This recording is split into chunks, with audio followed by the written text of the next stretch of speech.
Kita balik informasi lainnya, pemirsa. Menkominfo Johnny G. Plate resmi ditetapkan sebagai tersangka dugaan kasus korupsi penyediaan infrastruktur BTS 4G Bakti Kominfo. Peran Johnny G. Plate dalam kasus ini sebagai kuasa pengguna anggaran.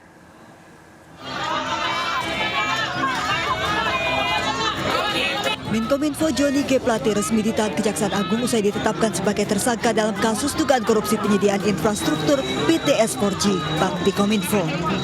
Sebagai menteri, keterlibatan Plate diduga berperan sebagai kuasa pengguna anggaran. Kejaksaan Agung pun menggeledah bersamaan kantor dan rumah dinas Menkominfo di kawasan Widya Chandra, Kebayoran Baru, Jakarta Selatan, serta 2 mobil milik Johnny Plate. Bahkan mobil SUV miliknya digeledah saat ia diperiksa di Kejaksaan Agung.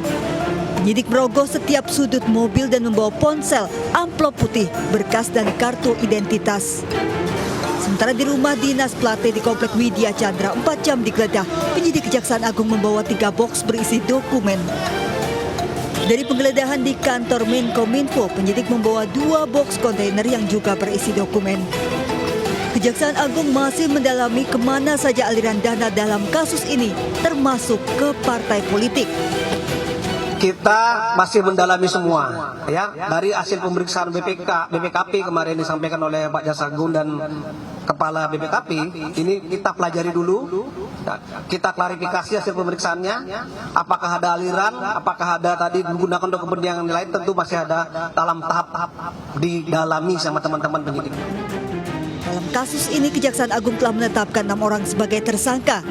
Sebagai menteri, Johnny G. Plate memiliki peran sebagai kuasa pengguna anggaran.